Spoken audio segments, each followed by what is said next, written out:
আসসালামু আলাইকুম।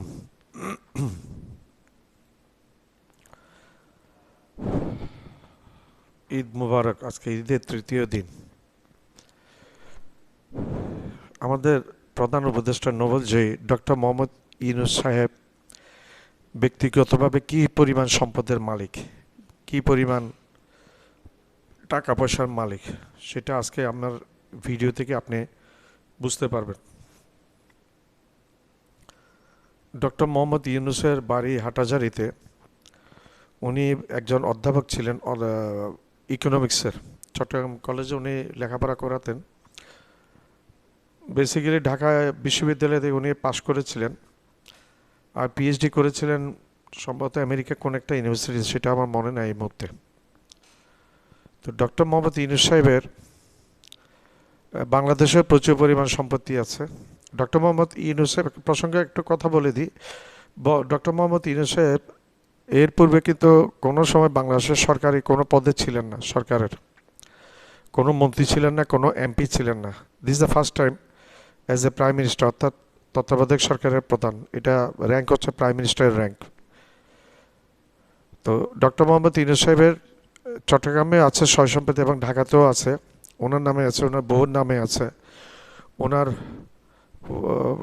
মেয়ের নামে আছে, বাইরে বিদেশে ইউরোপে আছে, আমেরিকাতেও আছে। এবং শোনা গেছে বিলিয়ন বিলিয়ন ডলারের ওনার ব্যবসা আছে বাইরে আমেরিকাতে। বেশ কয়েকটা দেশে ওনাদের বাড়ি, ডক্টর মোহাম্মদ ইউনূস সাহেবের বাড়ি, মেয়ের নামে ফ্ল্যাট, এই ধরনের কথা। আমার এই ভিডিওটা পুরো দেখলে আপনারা পুরো বুঝতে পারবেন। আমার এই ভিডিও দয়া করে না টেনে পুরো ভিডিওটা দেখার চেষ্টা করবেন, তাইলে মোটামুটি একটা আইডিয়া হয়ে যাবে আপনাদের ডক্টর মোহাম্মদ ইউনূস সাহেবের সম্পত্তির পরিমাণ, টাকা পয়সার পরিমাণ কী পরিমাণ আছে। নানা অপবাদ ও মামলার যন্ত্রণায় যার কেটেছে বিগত 15 বছর, তিনি এখন বাংলাদেশ সরকারের প্রধান উপদেষ্টা। বলছি নোবেল বিজয়ী ডক্টর মোহাম্মদ ইউনূসের কথা। কত টাকার মালিক এই ডক্টর মোহাম্মদ ইউনূস? কতটা আন্তর্জাতিক পুরস্কার লাভ করেছেন তিনি? মোহাম্মদ ইউনূসের জীবনী ও তার আদ্যপান্ত জানতে দেখতে থাকুন শেষ পর্যন্ত।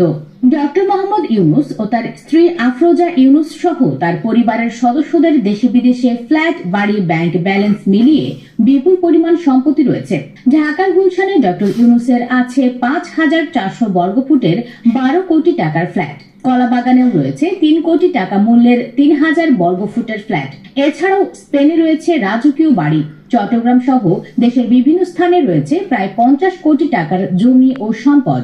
আছে প্রায় ৫৪ কোটি টাকার সঞ্চয়পত্র। লন্ডন, স্পেন, সুইজারল্যান্ডের ব্যাংকগুলোতে গচ্ছিত আছে বিপুল পরিমাণ অর্থ। অন্যদিকে অধ্যাপিকা স্ত্রী আফরোজা ইউনূসের রয়েছে উত্তরার ১৩ নম্বর সেক্টরে ৫ তলা আলিশান বাড়ি। স্ত্রীর নামে মিরপুরের লালকুঠিতে ৩০ কাঠা জমি সহ লন্ডনে রয়েছে বিশাল বাড়ি।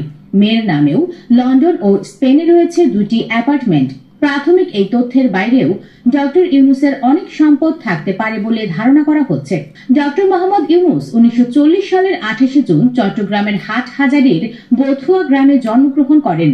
১৯৬০ সালে তিনি ঢাকা বিশ্ববিদ্যালয় থেকে অর্থনীতিতে স্নাতক ও ১৯৬১ সালে স্নাতকোত্তর ডিগ্রি অর্জন করেন। ১৯৭১ সালে তিনি Vanderbilt university graduate programme in economic development থেকে অর্থনীতিতে পিএইচডি ডিগ্রি অর্জন করেন। ১৯৭৪ সালে তিনি বাংলাদেশের দারিদ্র্য দূরীকরণে উদ্যোগী হন। দারিদ্র্য দূরীকরণে গ্রামীণ ব্যাংক প্রতিষ্ঠা করে জামানতবিহীন ক্ষুদ্র ঋণের ধারণাকে বিশ্বজুড়ে ছড়িয়ে দেন তিনি। পৃথিবীর সবচেয়ে সম্মানিত পুরস্কার হিসেবে বিবেচনা করা হয় নোবেল পুরস্কারকে। দারিদ্র্যের বিরুদ্ধে তার নিরলস লড়াইয়ের স্বীকৃতি হিসেবে ডক্টর মোহাম্মদ ইউনূস সর্বোচ্চ এই সম্মান পেয়েছেন। এই জন্য ২০০৬ সালে তিনি ও তারই প্রতিষ্ঠিত গ্রামীণ ব্যাংক শান্তিতে নোবেল পুরস্কারে ভূষিত হন। এই পুরস্কার ছাড়াও তিনি বিভিন্ন সময়ে মার্কিন যুক্তরাষ্ট্রের presidential medal of freedom, congressional gold medal সহ আন্তর্জাতিক পরিমণ্ডলে বহু পুরস্কারে ভূষিত হয়েছেন। ২৮শে জুন তার জন্মদিনকে গত এক দশকের বেশি সময় ধরে বৈশ্বিকভাবে সামাজিক ব্যবসা দিবস হিসেবে পালন করা হয়। দারিদ্র্য দূরীকরণে ক্ষুদ্র ঋণ বা সামাজিক ব্যবসার এই মডেল পৃথিবীর ৪০টির বেশি দেশে ১৩০টির বেশি প্রতিষ্ঠান ধারণ করে চলেছে। এছাড়া পৃথিবীর ৮০টির বেশি বিশ্ববিদ্যালয়, কলেজে কলেজে তার নামে ইউনুস সোশ্যাল বিজনেস সেন্টার প্রতিষ্ঠিত হয়েছে, যেখানে ডক্টর ইউনুসের চিন্তা, কাজ, ভবিষ্যৎ লক্ষ্য ও তার জীবনাদর্শ নিয়ে গবেষণা হয়। এখন পর্যন্ত 24টি দেশের খ্যাতনামা বিশ্ববিদ্যালয় থেকে তিনি 60টির মতো সম্মানসূচক ডিগ্রি পেয়েছেন। 130টির বেশি সম্মাননা পেয়েছেন 30টির বেশি দেশ থেকে। কানাডা ও জাপানের মাধ্যমিক বিদ্যালয়ের পাঠ্যপুস্তকে ডক্টর ইউনুসের জীবনী অন্তর্ভুক্ত করা হয়েছে। আমার চ্যানেলটা লাইক করবেন, সাবস্ক্রাইব করবেন, শেয়ার করবেন, বেল আইকনটা প্রেস করবেন। সাবস্ক্রাইব করতে ভুলবেন না। সাবস্ক্রাইব করলে আমি একটু সাহস পাবো এবং উত্তর নতুন নতুন ভিডিও আপনাদের কাছে উপস্থাপন করতে পারবো।